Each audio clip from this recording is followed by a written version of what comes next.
Salut tout le monde, c'est Ripley, on se retrouve pour la review de Monday Night Raw. Alors hier soir on a pu assister à un show assez médiocre. Il n'y avait pas des matchs au-dessus de la moyenne, hein. Il n'y avait pas des matchs, même le main event, il a même pas été joué. Même si c'était assez comique entre Braun Strowman et Kevin Owens, on méritait d'avoir un match en main event.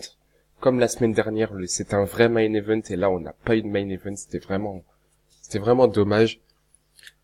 Ce show était vraiment, j'ai même plus les mots. Petit à petit, je trouve que Raw est en train de baisser, même si la semaine dernière, il y avait du mieux, mais là, ils retrouvent leurs vieux démons, et là, c'est terrible, quoi. Pour la troisième semaine consécutive, on a eu droit à un Lashley Reigns vs The Revival. Cette fois-ci, Roman Reigns et Lashley ont gagné, on va y revenir tout à l'heure. Bon, on va parler du show, parce que quand même, on est là pour une review, on va parler du show. Alors, le show a démarré avec une promo de Roman Reigns. Ensuite, il y a eu Drew McIntyre et Dolph Ziggler, le champion intercontinental, qui sont arrivés pour l'insulter, et puis pas pour l'insulter, mais voilà, pour faire une promo aussi à l'encontre de Roman Reigns. Ils l'ont ensuite attaqué, et Seth Rollins est arrivé pour le sauver. Donc c'est bien. Cette rivalité est bien, mais c'est dommage qu'il y ait que Roman Reigns ait une rivalité en cours avec Bobby Lashley. Bobby Lashley, il mériterait d'avoir une rivalité seulement avec Brock Lesnar, mais là, il y a une rivalité très intéressante entre Roman Reigns, Seth Rollins et Dolph Ziggler et Drew McIntyre. Ça aurait été plus intéressant que Roman Reigns, Bobby Lashley. Donc ensuite, le premier match, on a eu le droit à Woken Matt Hardy versus Curtis Axel. Un très bon match. Très belle victoire de Curtis Axel. Mais ça m'a pas emballé. Même si c'était un bon match, une belle victoire de Curtis Axel, je le répète encore. C'était un bon match, mais j'ai mis que 2 étoiles parce que ça m'a pas énormément convaincu. Ensuite, on passe à une scène en backstage avec une sorte de psychologue pour Sasha Banks et Bayley. C'était assez comique, j'ai bien apprécié. Surtout quand Bayley a imité Sasha Banks, c'était assez drôle. On a une début de rivalité qui est en train de s'installer, mais c'est pas la rivalité auquel j'aurais aimé assister. J'aurais aimé voir un peu du combat. Bayley qui défonce Sasha Banks dans le coin comme elle l'a fait la semaine dernière. Mais là, c'est drôle et c'est intéressant. C'est plus intéressant que les matchs, j'ai envie de dire. Ah, et ensuite, on a les Authors of Pain qui battent Titus Worldwide, je sais pas comment ça se prononce. Et là, j'ai mis la note de 2 étoiles parce que c'est un match assez court, déjà de une. Les Titus Worldwide, c'était pourri. Et les Authors of Pain, ils méritent pas un adversaire comme ça. Pour moi, ils mériteraient d'affronter The Revival. Il y aurait une petite rivalité entre The Revival, ce serait bien. Mais là, c'est vraiment, ils sont en train de se gâcher le Author of Pain. Et c'est dommage pour eux.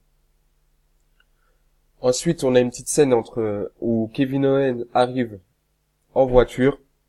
Je sais plus comment on appelle. Il y a un gars, il veut lui prendre ses clés et il lui dit, non, tu vas pas m'avoir une deuxième fois, en gros. Puisque la semaine dernière, il lui avait confié les clés et c'est Braun Strowman qui les a récupérées pour détruire la voiture, pour la retourner complètement. Elle était foutue, la voiture. Et cette fois-ci, il garde les clés. Donc ça, c'est entre Braun Strowman, ce qui est en train de se passer entre Braun Strowman et Kevin Owens, c'est assez bien, ça me fait penser à la team Hell No, entre Daniel Bryan et Kane, ouais. Entre Daniel Bryan et Kane. C'est assez intéressant et j'ai hâte de voir cette rivalité. Je sais pas même pas comment appeler ça, cette rivalité ou ce début d'amitié qui est en train de naître entre eux. Ce sera intéressant. Ils vont s'affronter à Extreme Rules. J'ai hâte de voir ça. J'espère que ce sera un match où il y aura des tables, des chaises, un extrême match, quoi. Ce serait bien. Ensuite, on a Roman Reigns et Seth Rollins contre Dolph Ziggler et Drew McIntyre. Un match, ouais, excusez-moi. Un match remporté par Roman Reigns et Seth Rollins par disqualification après de bonnes minutes d'affrontement. Un match qui était très bon. J'ai donné 3 étoiles sur 5. Le le match a été porté par Seth Rollins et Dolph Ziggler. Ils nous ont donné des bons spots. C'était super. Et puis on a eu un affrontement entre les deux gigantesques, entre les deux géants, Drew McIntyre et Roman Reigns. Malheureusement pour Roman Reigns et Seth Rollins, The Revival est venu éclater Roman Reigns. Ils l'ont éclaté. Tout au long de la soirée, on va y revenir après, mais ils l'ont éclaté. Ils l'ont pas laissé respirer. Et Dolph Ziggler et Drew McIntyre en ont profité eux aussi pour défoncer Seth Rollins. Donc, voilà. Ensuite, on passe à autre chose. On a une promo assez comique entre Finn Balor et Baron Corbin. Baron Corbin qui a taillé Baron Corbin, Finn Balor qui a taillé Baron Corbin sur ses cheveux. Il a dit que c'était la nouvelle Stephanie McMahon, quoi. Il a pris le rôle de Stephanie McMahon. En gros, il s'est foutu de sa gueule, quoi. Et après, il y a eu un petit affrontement entre Finn Balor et Baron Corbin. Un affrontement remporté par Finn Balor, bien sûr.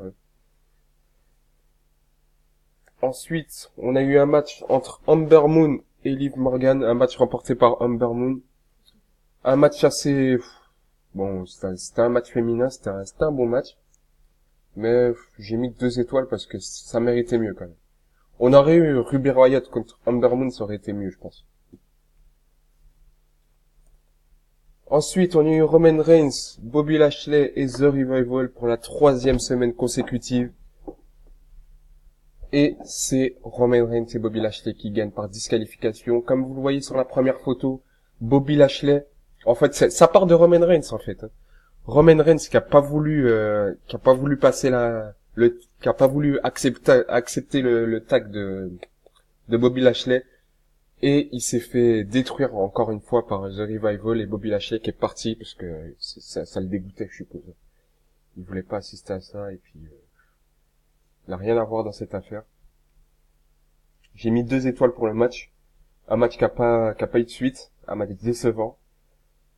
Pour la 3e semaine consécutive, ça commence à faire gros, quoi. Ensuite, on a encore un match féminin qui je sais pas. Je sais pas ce que Raw cherche à faire avec Natalya et Nia Jax et Mickie James et Alexia Bliss.